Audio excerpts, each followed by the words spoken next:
On va continuer notre réflexion sur un sujet qui est très important, qui est capital pour nous chrétiens. Nous ne voulons plus marcher comme frappant, battant l'air. Nous ne voulons plus marcher comme à l'aventure. Et nous avons vu la dernière fois que faire la volonté de Dieu, c'est l'assurance d'être béni. Faire la volonté de Dieu, c'est avoir la conviction que la main de Dieu est sur nous. Donc c'est important de faire la volonté de Dieu. Et on avait vu la dernière fois que faire la volonté de Dieu, c'est d'abord connaître le Dieu de la volonté. On ne peut pas connaître la volonté de Dieu sans connaître le Dieu de la volonté. Il faut d'abord avoir une vie livrée pour connaître la volonté de Dieu. Ensuite, c'est important d'avoir une vie soumise, parce que si on demande de connaître la volonté de Dieu et on ne se soumet pas à ce que Dieu nous dit, c'est sûr qu'on va aller dans des travers. Et on avait terminé sur quelque chose de très important. La volonté de Dieu ne se résume pas à des choix.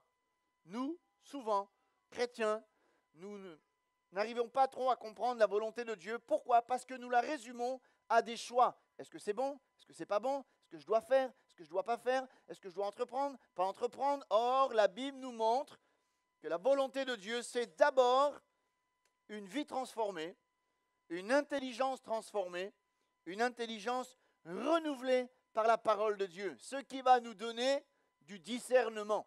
Ce n'est pas au petit bonheur la chance, peut-être oui, peut-être non. C'est avoir du discernement pour comprendre ce que Dieu veut de nous. Alors, face à cette pensée de dire, voilà, c'est important de faire la volonté de Dieu, c'est important de savoir ce que Dieu veut, Dieu ne nous laisse pas dans le flou. Dieu ne peut pas être pour nous une sauce trompeuse. On avait cité ce verset, cacherai-je à Abraham ce que je vais faire? Donc Dieu ne joue pas cache-cache avec nous. Et parfois, nous, chrétiens, quand on veut faire la volonté de Dieu, on a l'impression qu'on est dans un rond-point. À Paris, il y a un rond-point où il y a 12 avenues. L'Arc de Triomphe. 12 avenues à partir de l'Arc de Triomphe. Et là, on tourne, on dit, aïe, aïe, aïe, c'est quelle rue qu'il faut que je prenne? Qu'est-ce qu'il faut que je fasse, Seigneur? Mais Dieu, dans sa parole, il nous montre qu'il nous a donné des panneaux indicateurs. Il nous a donné des outils pour comprendre et faire la volonté de Dieu. Et si on cherche la volonté de Dieu en dehors de ces outils, nous risquons de nous induire nous-mêmes en erreur. Dieu est sage, Dieu est bon. Alléluia. Lisons la parole de Dieu dans Éphésiens 5, versets 8 à 17. On va essayer de voir 5 principes pour connaître la volonté de Dieu. C'est une suite de ce qu'on avait vu la semaine dernière. Autrefois, vous étiez ténèbres. Maintenant, vous êtes lumière dans le Seigneur. Gloire à Dieu. Marchez comme des enfants de lumière, car le fruit de l'esprit consiste en toutes sortes de bonté, de justice, de vérité. Examinez ce qui est agréable au Seigneur, et ne prenez point part aux œuvres infructueuses des ténèbres, mais plutôt condamnez-les. Il est honteux de dire ce qu'ils font en secret, mais tout ce qui est condamné est manifesté par la lumière, car tout ce qui est manifesté est lumière. C'est pour cela qu'il est dit, réveille-toi, toi qui dors, réveille-toi d'entre les morts, et Christ t'éclairera. Prenez donc garde de vous conduire avec circonspection. Ça, ce n'est pas un mot qu'on utilise tous les jours, avec sagesse, avec discernement. Non comme des insensés, mais comme des sages. Rachetez le temps car les jours sont mauvais. C'est pourquoi ne soyez pas inconsidérés, mais comprenez quelle est la volonté du Seigneur. Alléluia. Comprendre la volonté de Dieu. Alors on va essayer de voir 5 principes. Premièrement, voilà, les principes de la parole de Dieu, l'écriture. Je pense que c'est important que nous puissions comprendre que cette parole, elle est comme une boussole. Une boussole. Parfois, on veut la direction de Dieu. La Bible dit que sa parole, elle est comme une boussole. Elle nous conduit. Et dans Romains 12, versets 1 à 2, je lis pour vous, « Je vous exhorte donc, frères, par les compassions de Dieu, à offrir vos corps comme un sacrifice vivant, saint, agréable à Dieu, ce qui sera de votre part un culte raisonnable. Ne vous conformez pas au siècle présent, mais soyez transformés par le renouvellement de l'intelligence, afin que vous puissiez discerner que la volonté de Dieu, ce qui est bon, agréable et parfait. Il y a quelque chose de très intéressant ici. L'apôtre Paul nous montre que nous devons nous offrir comme des sacrifices vivants à Dieu, offrir nos vies à Dieu.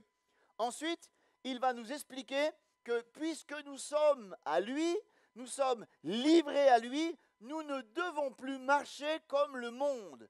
Nous étions dans le monde. Le monde nous a façonnés.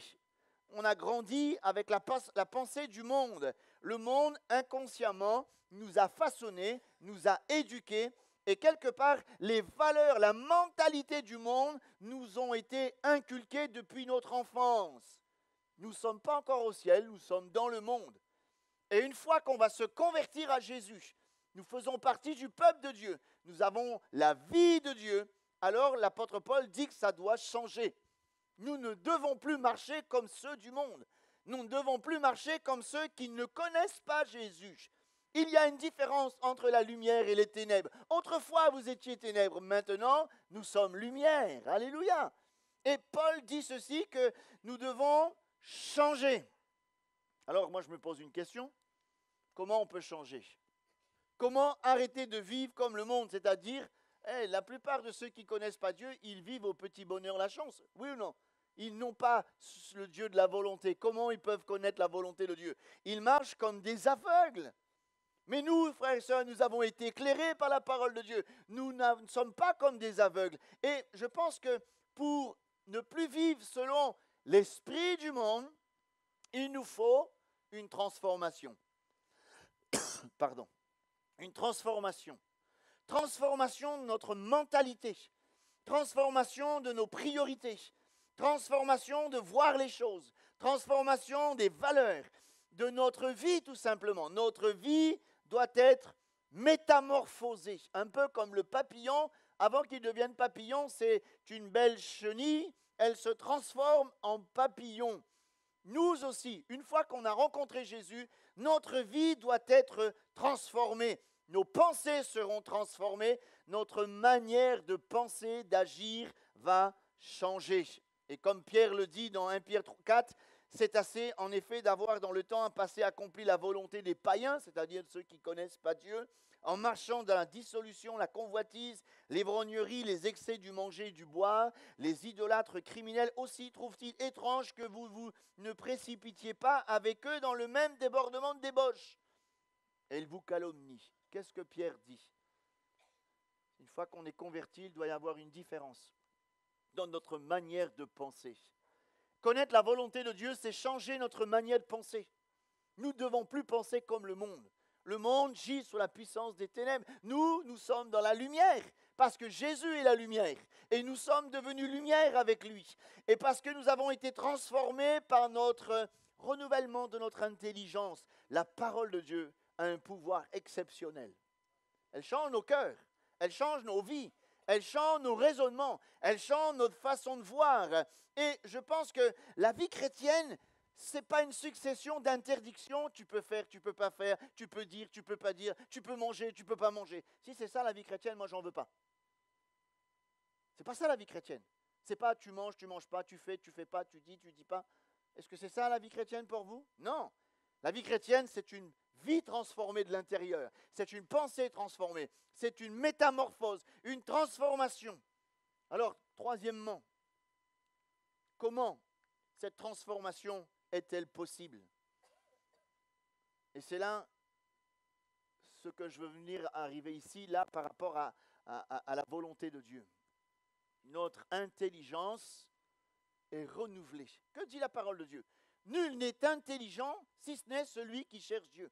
Celui qui ne cherche pas Dieu, il n'est pas intelligent, dans le sens où il n'a pas de discernement. Or, nous sommes dans le Seigneur. Et maintenant, nous avons une pensée qui est renouvelée. La parole de Dieu dit dans Ésaïe 55 que le méchant abandonne ses voies, l'homme d'iniquité ses pensées, qu'il retourne à l'Éternel, qui aura pitié de lui. Et notre Dieu, qui ne se lasse pas de pardonner, car mes pensées ne sont pas vos pensées, et vos voix ne sont pas mes voix, dit l'Éternel. Autant les cieux sont élevés au-dessus de la terre, autant mes voix sont élevées au-dessus de vos voix. et mes pensées au-dessus de vos pensées. L'homme méchant n'a pas les pensées de Dieu. Mais nous sommes réconciliés avec Dieu par Christ. Donc, nous avons la pensée du Seigneur. Parce que nous avons la pensée du Seigneur, qu'est-ce qui se passe? Nous avons du discernement. Tant que nous sommes en communion avec Christ, en communion avec la parole de Dieu, cette parole nous éclaire. Par ta lumière, nous voyons la lumière. Dieu dit que nous devons abandonner notre manière de penser, notre manière d'agir, pour se mettre au diapason de sa pensée. C'est quoi une pensée? C'est une pensée, et la parole c'est quoi? Une pensée exprimée. Vous avez la pensée de Dieu là. La pensée de Dieu, ce n'est pas dans nos rêves. La pensée de Dieu, ce n'est pas dans des horoscopes. La pensée de Dieu, elle est là, dans la parole de Dieu. Et nous devons être imprégnés de cette pensée de Dieu. Alors une autre question s'impose. Comment pouvons-nous adopter la manière de penser de Dieu? Tout simplement en écoutant la parole de Dieu, en la lisant, en étant imprégné de la parole de Dieu. Le psaume 1er, on le connaît tous. Heureux l'homme qui ne marche pas selon le conseil des méchants, qui ne s'arrête pas sur la voie des pécheurs, mais qui ne s'assoit pas en compagnie des moqueurs, mais qui trouve plaisir dans la loi de l'Éternel, qui la médite jour et nuit. Il est heureux. Pourquoi il est heureux? Parce qu'il fait la volonté de Dieu. Comment il peut faire la volonté de Dieu? Parce qu'il médite la parole de Dieu. Il a la pensée de Dieu. Il a la volonté de Dieu. Quand nous méditons la parole de Dieu, il se passe quelque chose que Dieu seul peut faire. Cette parole, elle a un pouvoir extraordinaire. Elle transforme nos cœurs, nos pensées, et elle renouvelle notre intelligence. Si, frères et sœurs, nous n'avons pas de communion avec la parole de Dieu, nous allons penser comme le monde. Mais si constamment nous lisons, nous méditons la parole de Dieu, alors nous serons animés de la pensée de Dieu. Nous aurons du discernement. Nous ne penserons plus comme le monde, mais nous allons penser comme Dieu. C'est pas ça connaître la volonté de Dieu? Alléluia! C'est le secret, il est là. Que ce livre de loi ne s'éloigne pas de ta bouche, médite-le jour et nuit, pour agir fidèlement selon tout ce qui est écrit. C'est alors que tu réussiras. C'est alors que tu seras dans le plan de Dieu.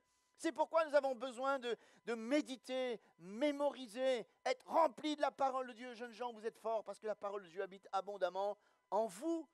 Elle transforme nos cœurs, nos pensées, notre intelligence. Alors certains pourraient dire, alors ça ressemble à du lavage de cerveau alors? Non, c'est mieux que ça encore. Notre cerveau a besoin d'être restructuré. Le péché a déstructuré nos pensées. Le monde a déformé nos pensées. Dieu fait un travail de recyclage.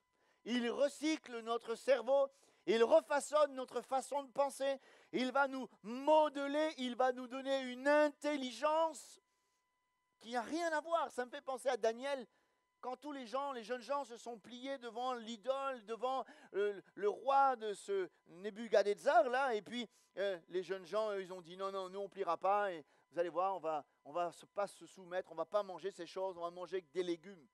Tout le monde pensait qu'ils allaient être plus fatigués, tout le monde pensait qu'ils allaient être plus faibles. La Bible dit qu'ils étaient rayonnants et en plus ils avaient une intelligence supérieure aux autres. C'est quoi être intelligent pour Dieu? C'est pas simplement avoir un bac plus 10, si on peut avoir, gloire à Dieu, hein, les jeunes, allez-y, hein, pas de problème. Allez le plus loin possible à l'école. Mais l'intelligence selon Dieu, c'est avoir du discernement. C'est avoir la pensée de Dieu. Et nous la recevons. Ouvrez la parole de Dieu dans le psaume 119.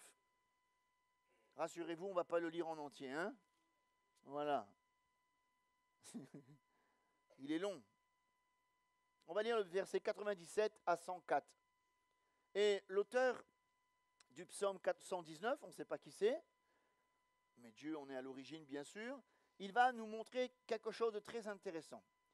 Le psaume 119 au verset 97, s'il vous plaît. C'est bon, vous avez trouvé? On y va.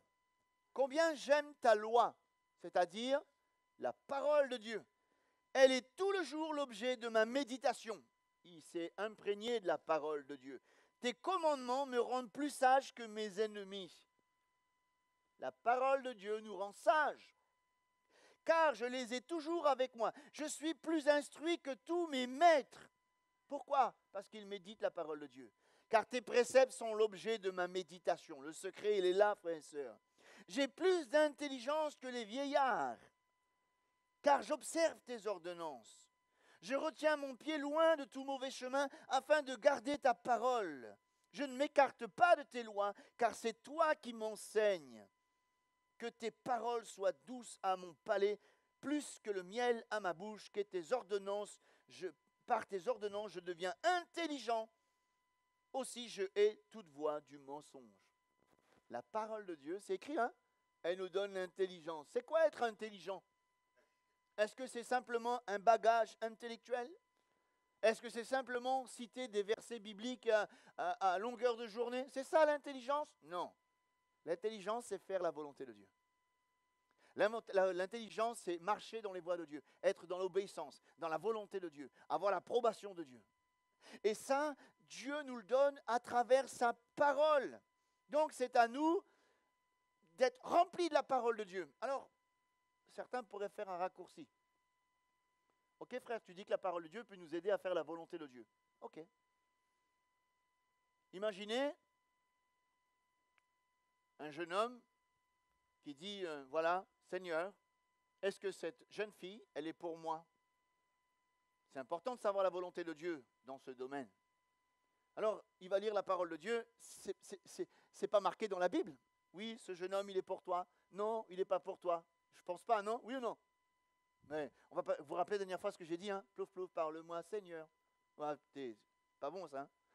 Alors, comment on va faire? Voilà un aspect pratique. Je veux connaître la volonté de Dieu pour un projet. Je veux connaître la volonté de Dieu pour ma vie professionnelle. Je veux connaître la volonté de Dieu pour ma vie sentimentale.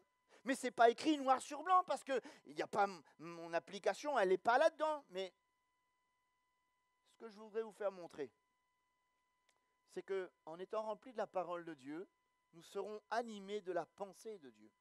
Nous aurons la sagesse de Dieu. Nous aurons le discernement qui vient de Dieu.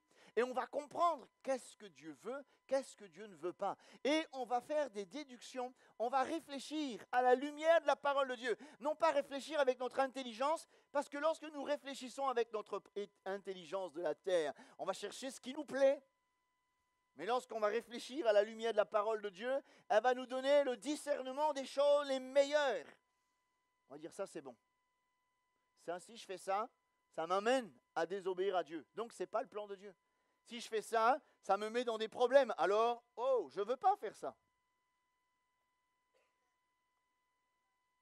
Ce que je voudrais vous faire comprendre, c'est que pour discerner la volonté de Dieu, nous avons besoin d'avoir la volonté, la pensée de Dieu. Et la pensée de Dieu, c'est la parole. On n'a pas besoin d'une vision. Certains se trompent. Je ne sais pas pourquoi je dis ça, mais c'est vraiment important, je le sens comme ça. Il y a de ceux qui veulent avoir une vision de Dieu pour que je puisse connaître la volonté de Dieu. Vous ouvrez les portes à des choses qui peuvent être dangereuses pour vous. Tout est là, dans la parole de Dieu. On n'a pas besoin d'une grande révélation. La parole de Dieu est la révélation de la pensée de Dieu. Faites attention dans les rêves. Ne dites pas amen à tous vos rêves. Dieu peut parler par les rêves, il n'y a pas de problème. Mais moi, je ne dis pas amen à tous les rêves. Parce que le rêve vient d'une multitude d'occupations. Dites pas amen à toutes vos visions, etc. Faites attention à ça. Sondez-les par rapport à l'écriture. Si ce n'est pas conforme à ce que Dieu dit, mettez ça à la poubelle, s'il vous plaît. Ne vous laissez pas tromper par vos rêves, par vos pensées, par vos visions. Tout est là. Si ce n'est pas conforme à ce que Dieu dit, je n'en veux pas.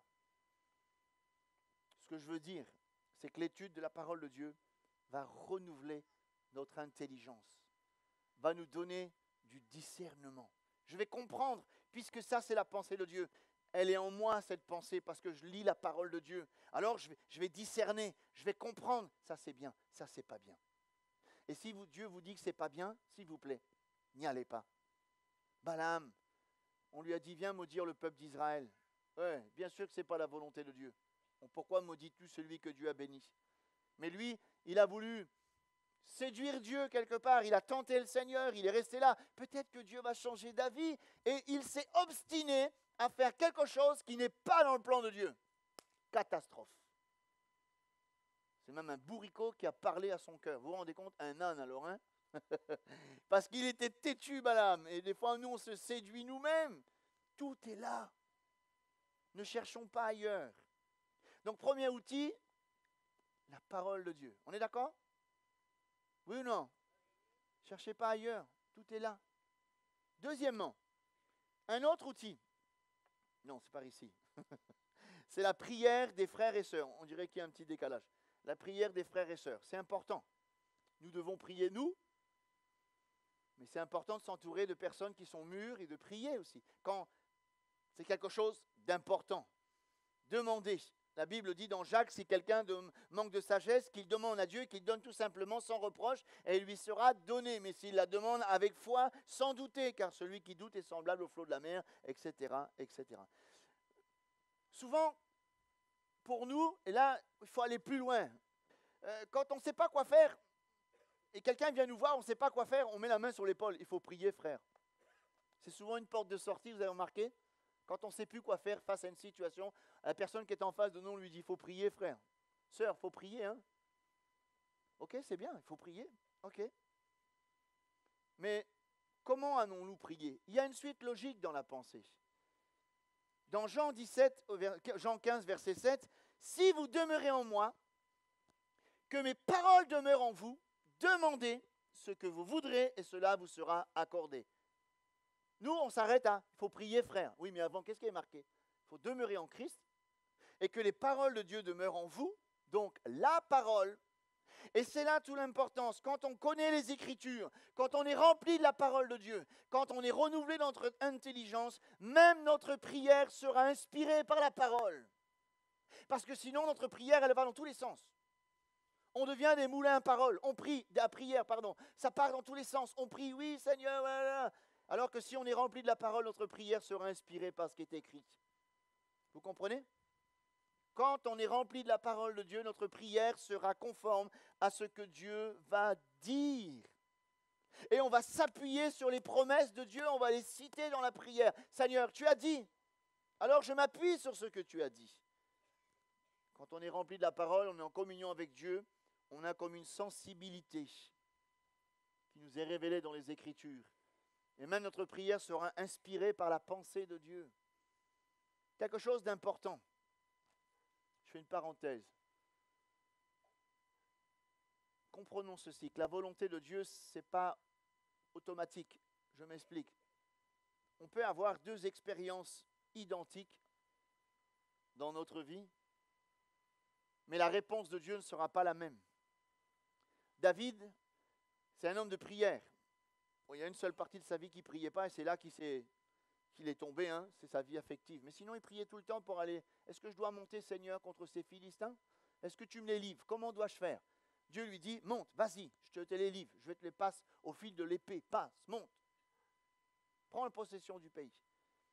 Il y a des fois, Dieu dit, monte, et il y a des fois, Dieu dit, non, tu restes là. Donc, ça prouve une chose, c'est que tout simplement, on dirait qu'on peut tomber dans ce piège. Si Dieu a fait pour lui, il va faire aussi pour moi. Mais il ne fera peut-être pas de la même manière. Et c'est là le piège, c'est qu'on se compare les uns les autres.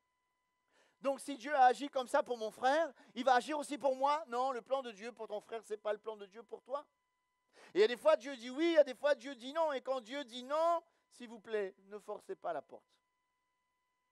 Chaque fois qu'il consulte l'Éternel, il prie, il se soumet à la direction de Dieu. Des fois, Dieu lui dit oui, des fois, Dieu lui dit non. Mais on dirait qu'il y a là comme une direction de Dieu, et là, il faut encore, ce qu'on avait dit la semaine dernière, la soumission. Nous voyons aussi que Paul, l'apôtre Paul, un homme extraordinaire, hein, tous ses écrits, toute sa sagesse, il a reçu je dirais, une grande part dans la volonté de Dieu pour sa vie. Et dans Acte 13, il prie, et là, le Saint-Esprit parle. Je pense qu'il faut donner un point d'honneur dans notre assemblée, frères et sœurs, dans notre vie. Un point d'honneur à donner du crédit aux dons spirituels. C'est pour ça, laissons le Saint-Esprit parler.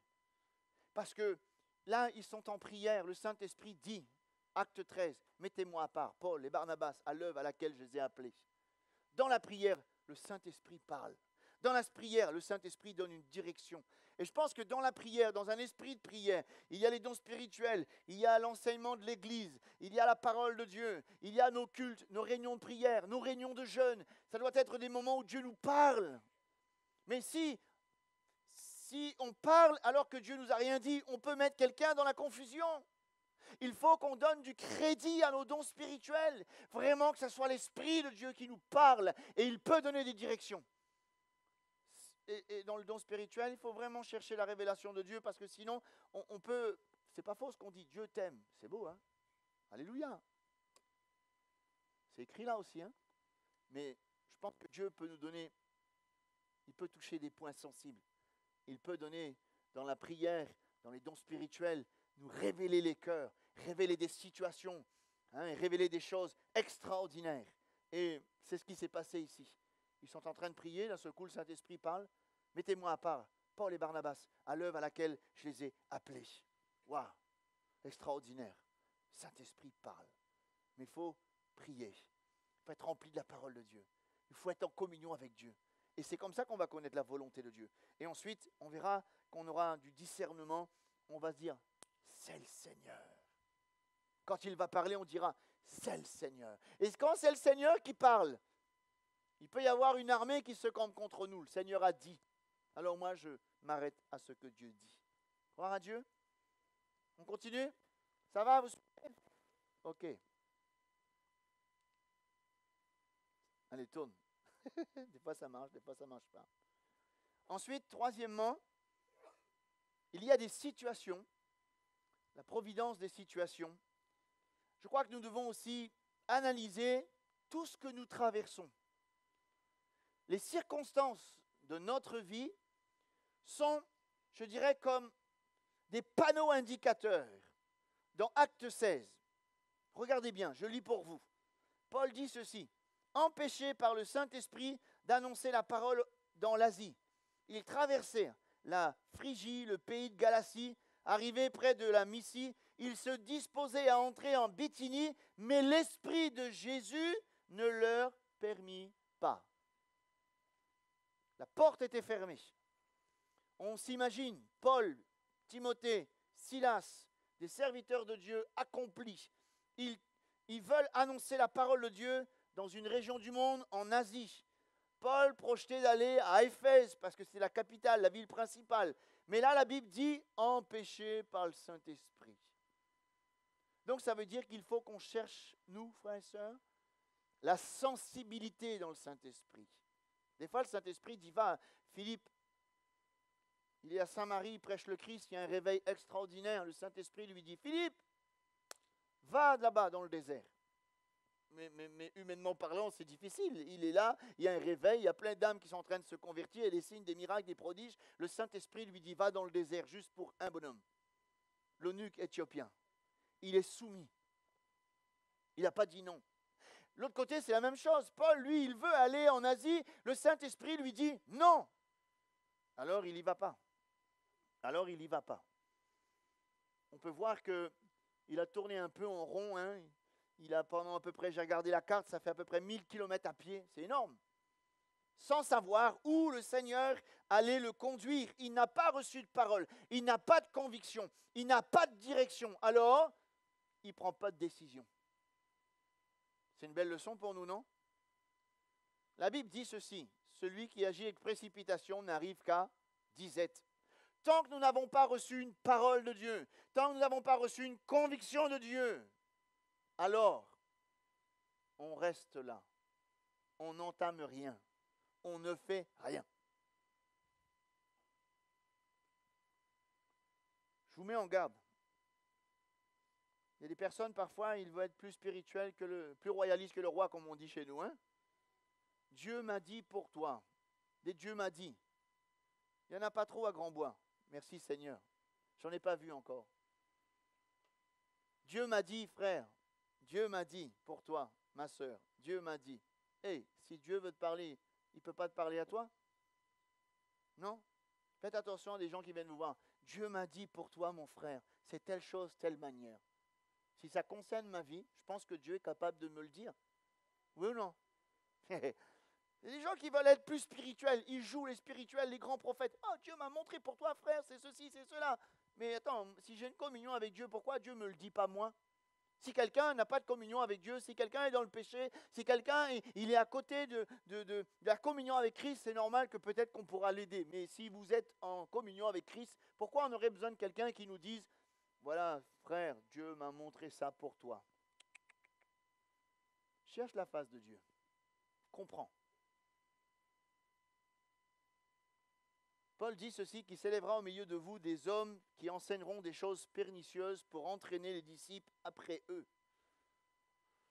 Et Paul ici, il ne recherche pas une expérience, il ne recherche pas, je dirais, une parole comme ça, il ne va pas provoquer les choses, il attend. Il attend. C'est ça qui est le plus dur pour nous, hein, quand on cherche la volonté de Dieu et puis Dieu ne parle pas. Qu'est-ce qu'on doit en déduire? Que ce n'est pas le temps. Quand tu cherches la volonté de Dieu, tu pries, mais Dieu ne parle pas. Mais Dieu ne parle pas pour rien dire. S'il ne parle pas, ça veut dire que ce n'est pas le temps. Tu ne fais rien, tu attends. Il est bon pour l'homme d'attendre le secours de l'Éternel en silence. Tu ne prends pas de... Tu attends. Parfois, Dieu ferme les portes. Il voulait aller en Asie. La porte était fermée. Vous voulez faire telle ou telle chose et Dieu ferme la porte. Mais c'est là qu'il ne faut pas se décourager. C'est là qu'il ne faut pas forcer les choses. C'est là qu'il faut rester tranquille. C'est là qu'il faut se dire, Seigneur, peut-être que tant que je n'ai pas de conviction, je ne fais rien. J'attends. J'attends et les circonstances, c'est comme des panneaux indicateurs. Si on voit que ce n'est pas la peine de forcer, je dis franchement, il y a beaucoup de chrétiens qui fabriquent leurs problèmes, leurs difficultés parce qu'ils forcent le plan de Dieu. Et ils vont à la catastrophe. Peut-être que c'est le plan de Dieu, mais ce n'est pas l'heure parce que tu n'es pas prêt. Dieu veut d'abord travailler en toi pour te façonner, que tu sois prêt pour pouvoir faire ce que Dieu veut faire avec ta vie. Mais il faut être patient, ne pas forcer les choses. Paul voulait aller à Rome pour prêcher la parole de Dieu. Il est dit dans Romains, « Je ne veux pas vous laisser ignorer, frères, que j'ai formé le projet d'aller vous voir afin de recueillir quelques fruits parmi vous comme parmi les autres nations, mais j'en ai été empêché jusqu'ici. » Ça veut dire qu'il est quand même soumis à l'Esprit de Dieu. Et on voit qu'il a le désir d'aller à Rome. Sa motivation, elle est pure. Il veut fortifier les chrétiens. Mais il a été empêché. Plus tard, il y a été, parce qu'il y a eu des circonstances. Quand c'était le moment favorable, il y a été dans la captivité. Mais toujours est-il que la porte était fermée. Et on dirait que ce n'est pas le moment. Et c'est là qu'il nous faut le discernement. Savoir l'heure de Dieu. Comprendre l'heure de Dieu. Quand c'est l'heure de Dieu, il n'y a aucun diable, aucune puissance, aucune autorité qui peut s'opposer à la volonté de Dieu. Mais quand ce n'est pas le moment, ça veut dire que Dieu doit d'abord travailler en toi avant. Ça veut dire que Dieu doit d'abord te façonner dans ta pensée, dans ton caractère, pour que tu sois prêt lorsqu'il va dire « Oui, la porte est ouverte, vas-y !» Il y a des circonstances. Quand une porte se ferme, ça ne veut pas dire que ce n'est pas le plan de Dieu. Peut-être ça veut dire que ce n'est pas le moment, tout simplement. Il est dit dans Romains 8, 26, je lis pour vous, « De même aussi l'Esprit nous aide dans notre faiblesse, car nous ne savons pas ce qu'il convient de demander dans nos prières. » Mais l'Esprit lui-même intercède par des soupirs inexprimables, et celui qui sonde les cœurs connaît quelle est la pensée de l'Esprit, parce que c'est selon Dieu qu'il intercède en faveur des saints. Nous savons du reste que toute chose concourt au bien de ceux qui aiment Dieu, de ceux qui sont appelés selon son dessein. Car ceux qu'il a connus d'avance, il les a aussi prédestinés à être semblables à l'image de son Fils, afin que son Fils fût le premier-né d'entre plusieurs frères. Le verset 29 est très important. Il y a une relation étroite entre la prière et les circonstances. Et entre les deux, il y a un caractère à façonner. Ceux qu'il a appelés, les a aussi prédestinés à être semblables à l'image de Christ. Ce que je veux vous faire comprendre, j'espère que vous comprenez bien cela. On peut avoir prié, reçu, c'est la volonté de Dieu, mais ce n'est pas le temps. Et si les circonstances ne sont pas favorables, ça veut dire qu'on doit se préparer encore. On doit rester au pied du Seigneur. On doit se laisser façonner de l'intérieur, afin que lorsque c'est le temps, la porte s'ouvre, et là, personne ne peut nous arrêter. Gloire à Dieu. Des fois, nous, on agit avec précipitation. C'est pour ça que le prochain, vas-y, on dirait qu'il a disjoncté le truc, hein. Voilà. Il faut être patient. C'est là que c'est plus compliqué pour nous, hein? La patience. 2 passages importants. Habakkuk, chapitre 2. J'étais à mon poste, je me tenais sur la tour, je veillais pour voir ce que l'Éternel me dirait et ce que je répliquerai après ma plainte. L'Éternel m'adressa la parole et me dit, écris la prophétie, grave-la sur des tables afin qu'on la lise couramment, car c'est une prophétie dont le temps est déjà fixé, elle marche vers son terme, elle ne mentira pas, si elle tarde, attends-la, car elle s'accomplira certainement. Dieu ne peut pas mentir. S'il dit la chose, ça va le faire. Il va l'accomplir. Dans le Proverbe 37, il est dit « Confie-toi en l'Éternel et pratique le bien et le pays pour demeure et la fidélité pour pâture. Fais de l'Éternel tes délices, il te donnera ce que ton cœur désire. Recommande ton sort à l'Éternel, mets en lui ta confiance, il agira. » Il agira. Tout ce que Dieu fait en son temps est parfait. Il faut la patience. Dans la volonté de Dieu, il faut la patience. Moïse, la dernière fois je parlais de Moïse, 40 ans Dieu a façonné son cœur afin qu'il soit vraiment dans le plan de Dieu.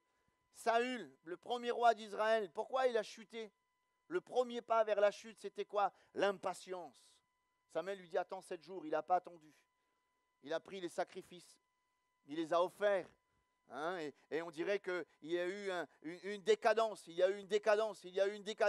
est tombé tout simplement. Je crois que tant que nous n'avons pas l'approbation de Dieu, tant que nous n'avons pas la conviction de Dieu, tant que nous n'avons pas la conviction de la parole, de la prière, des circonstances, on attend.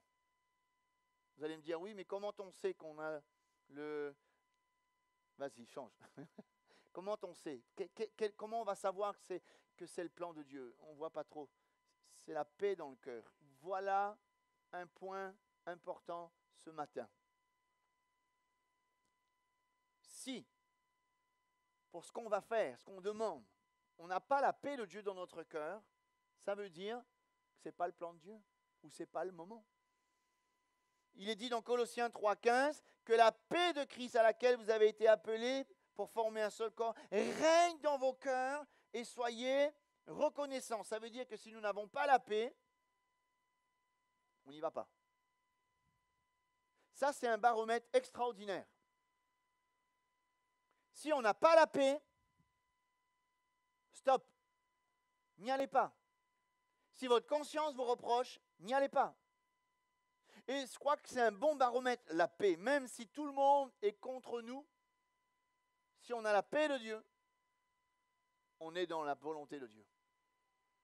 Même si tout le monde dit non, c'est pas bon pour toi. Oui, mais tu as la paix de Dieu. Tu as prié, tu as reçu la parole de Dieu, tu as les circonstances et tu es en paix là avec toi-même. Tu es en paix avec Dieu, tu es en paix dans ta conscience. Ça veut dire que tu es dans la volonté de Dieu.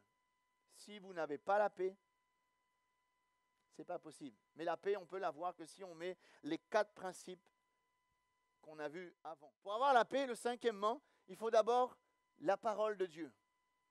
Rempli de la parole. Avoir une vie de prière et s'aider de frères et sœurs qui ont une vie de prière. Analyser les circonstances, c'est important ça aussi. Être patient en étant rempli du Saint-Esprit.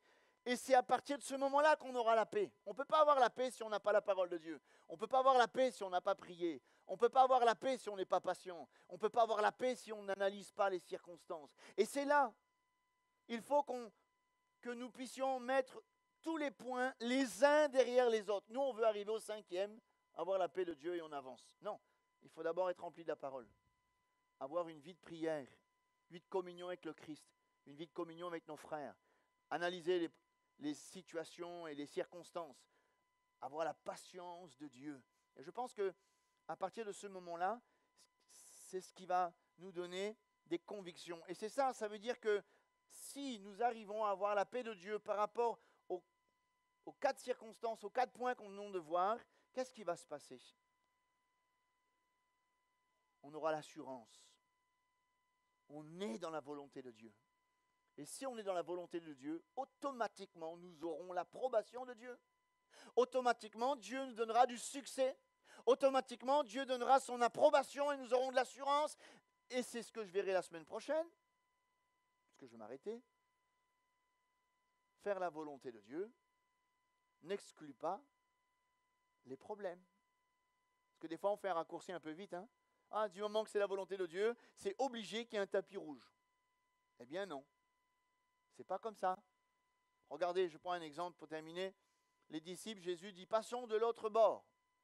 Hey, ils ont obéi, ils sont dans la volonté de Dieu. Oui ou non? Et au milieu du lac, qu'est-ce qui s'est passé? Une tempête. Il y a eu des problèmes. Pourtant, ils étaient dans la volonté de Dieu. Donc faire la volonté de Dieu n'exclut pas des problèmes. Mais parce que je sais que je suis dans le plan de Dieu, malgré les problèmes, malgré les circonstances, malgré les difficultés, malgré les tempêtes, malgré l'adversité, je reste dans ma marche, je reste droit, je reste fidèle. Parce que je sais que si Dieu est avec moi, qui sera contre moi? Je sais que si je suis dans le plan de Dieu, la promesse s'accomplira, parce que les promesses de Dieu sont oui, amen. Alléluia! Je crois que c'est important ce qu'on est en train de voir. Ça nous évite de faire des erreurs. Prenons ces choses en considération. Et je suis sûr d'une chose, c'est que Dieu va nous aider. Il y a tellement de jeunes et de moins jeunes qui sont confrontés à des choix. Mais n'oubliez pas que la volonté de Dieu, ce n'est pas simplement des choix. C'est une intelligence renouvelée, un caractère transformé. La parole, la prière, l'analyse, donc le discernement, la patience et surtout la paix de Dieu. Si on a tout ça, Dieu est avec nous. Et si Dieu est avec nous, qui sera contre nous? Alléluia! On rend grâce à Dieu. Merci Seigneur. La semaine prochaine, on verra que faire la volonté de Dieu, eh bien, ça n'exclut pas l'adversité. Mais dans l'adversité, Dieu se lève et nos ennemis se dispersent. Gloire à Dieu. Merci Seigneur pour ta parole.